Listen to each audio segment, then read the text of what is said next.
Hi friends, welcome to cinema ரசிகன். நம்ம இன்னைக்கு மூவியில் பார்க்க போகிற படம் லேட்டஸ்ட்டாக தாரிசர் ரிலீஸ் ஆகி ஓடிட்டு இருக்க மலையாள படம். படத்தோட நேம் ஈகோ. இது ஒரு மிஸ்ட்ரி த்ரில்லர் ட்ராமா மூவி. இந்த படத்தை டிஞ்சித் ஐயதன் டைரக்ட் பண்ணியிருக்காரு. இந்த படத்தோட ரைட்டர் பாகுல் ரமேஷ். இவங்களோட காம்பினேஷனில் இதுக்கு முன்னாடி கிஷ்கிந்தா காண்டம் படம் ரிலீஸ் ஆயிடுச்சு. இப்போ ஈகோ ரிலீஸ் ஆயிருக்கு. ஆக்சுவலாக ரைட்டர் பாகுல் ரமேஷ் அவருக்குன்னு அனிமல்ஸ் ட்ரையாலஜி அப்படிங்கிற ஒரு ஃப்ரான்சைஸை கிரியேட் பண்ணியிருக்காரு. அதில் ஃபர்ஸ்ட் படமாக கிஷ்கிந்தா காண்டம், ரெண்டாவதா Kerala crime file season 2 series, மூணாவதா இப்போ ஈகோ படம் ரிலீஸ் ஆயிருக்கு. இதுதான் கடைசி படம். இப்போ ரிலீஸ் ஆயிருக்க இந்த படத்தோட ஸ்டோரி என்ன, இந்த படம் எப்படி இருந்துச்சுங்கிறத பார்க்கறதுக்கு முன்னாடி இந்த வீடியோ ஃபுல்லாக பாருங்கள்.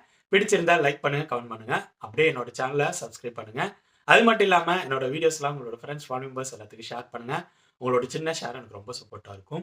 இந்த படத்தோட ஸ்டோரி ரொம்ப சிம்பிளான ஸ்டோரி தான். கேரளாவில் காட்டுமண்ணு அப்படிங்கிற ஒரு மலை சார்ந்த பகுதி இருக்கு. அந்த பகுதியில் ஊருக்கு ஒதுக்குப்புறமா மலையோட உச்சியில ஒரு வீடு இருக்கு. அந்த வீட்டில் மலாத்தி அப்படிங்கிற ஒரு ஓல்டு லேடி இருக்காங்க. அந்த லேடிக்கு சப்போர்ட்டா சந்தீப் பிரதீப் இருக்காரு. அது மட்டும் இல்லாமல் அந்த வீட்டை சுற்றி பாதுகாப்புக்கு நாய்கள் இருக்கு. இந்த மாதிரி ஒரு செட் அவுட்டை பண்ணவர் குறியச்சன் அப்படிங்கிற ஒருத்தர். குறியச்சன் டாக்ஸை ப்ரீட் பண்ணி சேல்ஸ் பண்ணக்கூடியவர். அது மட்டும் இல்லாமல் சில இல்லீகல் ஆக்டிவிட்டீஸையும் பண்ணியிருப்பாரு. ஸோ அவர் இப்போ காணாமல் போயிருப்பாரு, அதாவது மறைஞ்சிருப்பாரு. இதுக்கு முன்னாடி இந்த மாதிரி ஒரு காணாமல் போகிறது, திரும்பி வெளியில் வர்றது, இந்த மாதிரி அடிக்கடி பண்ணக்கூடியவர். இப்போ அவர் மறைஞ்சு ரொம்ப நாள் ஆயிருக்கு. ஸோ அவரை தேடி வினீத் நரேன்னு ஒரு ஆளாக அந்த ஏரியாவுக்கு வர ஆரம்பிக்கிறாங்க. வந்து இன்வெஸ்டிகேஷனும் பண்ண ஆரம்பிக்கிறாங்க.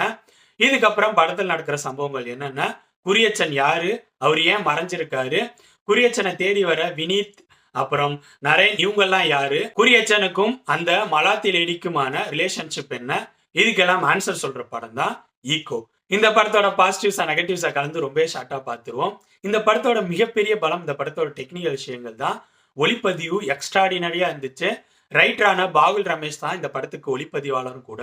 ஸோ விஷுவல்ஸ் எல்லாம் செம்மையா கேப்சர் பண்ணி படத்தோட ஸ்டோரி அவுட்லைனும் படத்தோட மூடையும் செட் பண்றதுக்கு விஷுவல்ஸ் பயங்கர சப்போர்ட்டா இருந்துச்சு. அந்த காடு சார்ந்த பகுதியை பயங்கரமா ஒளிப்பதிவு பண்ணி படத்துக்கு சப்போர்ட் பண்ணியிருக்காருன்னு நான் சொல்லுவேன். அடுத்ததா பேக்ரவுண்ட் மியூசிக், எடிட்டிங், இந்த ரெண்டு விஷயங்களும் நல்லாவே இருந்துச்சு. நெக்ஸ்ட் இந்த படத்தில் நடிச்சவங்களோட பர்ஃபார்மன்ஸும் சூப்பராகவே இருந்துச்சு. ஏன் இந்த படத்தில் நாய்களை கூட நடிக்க வச்சிருக்காங்க அப்படிங்கிற மாதிரி கூட சொல்லலாம். ஏன்னா அந்த லெவல் டாக்ஸை கூட ட்ரெயின் அப் பண்ணி இந்த படத்துக்கு யூஸ் பண்ணியிருக்காங்க. படத்தோட ஃப்ளோவில் பார்க்குறப்ப சூப்பராக இருந்துச்சு. படத்தில் நடித்த எல்லா நடிகர்களும் அவங்களுக்கு கொடுத்த கேரக்டரை அழகாக உள்வாங்கிட்டு அதுக்கேற்ற பர்ஃபார்மன்ஸை கொடுத்துருக்காங்க. நெக்ஸ்ட் இந்த படத்தோட ஸ்க்ரீன் பிளே பற்றி சொல்லணும்னா, என்னை பொறுத்த வரைக்கும் இந்த படத்தோட ஸ்க்ரீன் பிளே சுவாரஸ்யமாகவே இருந்துச்சு. இந்த படத்தோட ஸ்டார்டிங்லே இவங்க காட்டுற சீன்ஸ், அந்த விஷுவலாக அந்த மலை பிரதேசத்தை காட்டுறது, அதுக்கப்புறம் அந்த வீடோட செட் அவுட்டு, அந்த வீட்டில் சந்தீப் பிரதீப் இருக்கிறது, அந்த மலாத்தின் லேடி இருக்கிறது, அதை சுற்றி இருக்க நாய்ங்கன்னு படம் ஸ்டார்ட் ஆகும்போது ஒரு புதுமையான உலகத்துக்குள்ளே நம்ம போகிறோம் அப்படிங்கிற மாரி ஒரு மூடை செட் பண்ணிடுறாங்க. அதுக்கப்புறம் ஸ்டெப் பை ஸ்டெப்பாக நடக்கிற சம்பவங்கள் நமக்குள்ள ஒரு கேள்வியை உருவாக்கிட்டே இருக்கு. அதுக்கப்புறம் செகண்ட் ஹாஃப்ல தான் அந்த கேள்விகளுக்கெல்லாம் அழகாக ரிவீல் கொடுத்துக்கிட்டே வராங்க. அது படத்தோட ஃப்ளோவில் பார்க்குறப்ப சூப்பராகவே இருந்துச்சு. அது மட்டும் இல்லாமல் பாதுகாப்புக்கும் கட்டுப்பாட்டுக்கும் இடையில இருக்க டிஃப்ரென்ஸ் அப்படிங்கிற மாரி குறியச்சன் ஒரு இடத்துல ஒரு டயலாக் சொல்கிற மாதிரி இருக்கும். அந்த டயலாக்கை கிளைமேக்ஸில் இவங்க யூஸ் பண்ண விதம் செம்மையாகவே இருந்துச்சு. அடுத்ததா இந்த படத்தோட ஸ்க்ரீன் பிளேல இருக்க பிரச்சனைன்னு சொல்லணும்னா, இந்த படத்தில் குறியச்சன் அப்படிங்கிற கேரக்டரை பயங்கர ஸ்ட்ராங்காக காட்டுறாங்க.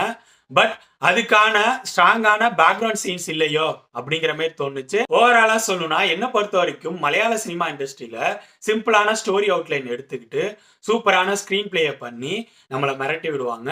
அந்த மாதிரி தான் இந்த படமும் சிம்பிளான ஸ்டோரி லைனை எடுத்துக்கிட்டு டெக்னிக்கலா செம்ம ஸ்ட்ராங்கா ஆக்டர்ஸோட பர்ஃபார்மன்ஸோட ஸ்க்ரீன் பிளேயும் சுவாரஸ்யமா இருக்கிற மாரி இந்த படத்தை ரெடி பண்ணியிருக்காங்க. இந்த படம் பார்க்குறப்ப நல்லாவும் இருந்துச்சு. பட் இந்த படம் ரொம்ப ஸ்லோவாக போகக்கூடிய ஒரு slow burn mystery thriller drama. So உலக சினிமாக்கள் ப்ளஸ் மலையாளத்தில் ரிலீஸ் ஆகிற ஸ்லோவான மிஸ்ட்ரி த்ரில்லர் ட்ராமாஸ்லாம் விரும்பி பார்க்கக்கூடிய ஆடியன்ஸாக நீங்கள் இருந்தீங்கன்னா நீங்கள் இந்த படத்தை ட்ரை பண்ணலாம். இந்த படம் இப்போ தியேட்டர்ஸில் ரிலீஸ் ஆகி ஓடிட்டு இருக்கு. ஸோ என்னோட ரிவ்யூ பேஸ் பண்ணி முடிவு பண்ணிக்கோங்க, இந்த படத்தை பார்க்கலாமா வேணாமா. ஓகே ஃப்ரெண்ட்ஸ், இந்த வீடியோ உங்களுக்கு பிடிச்சிருக்கும்னு நினைக்கிறேன். தேங்க்ஸ் ஃபார் வாட்சிங். இந்த வீடியோ பிடிச்சிருந்தா லைக் பண்ணுங்கள், கமெண்ட் பண்ணுங்கள், ஷேர் பண்ணுங்கள். அப்படியே சினிமா ரசிகன் சேனலை சப்ஸ்கிரைப் பண்ணுங்கள். கூடவே பக்கத்தில் இருக்க பெல் ஐக்கானையும் கிளிக் பண்ணுங்கள். அப்போ தான் நம்ம போடுற வீடியோஸ் உடனுக்குடன் உங்களுக்கு வந்து சேரும். தேங்க்யூ.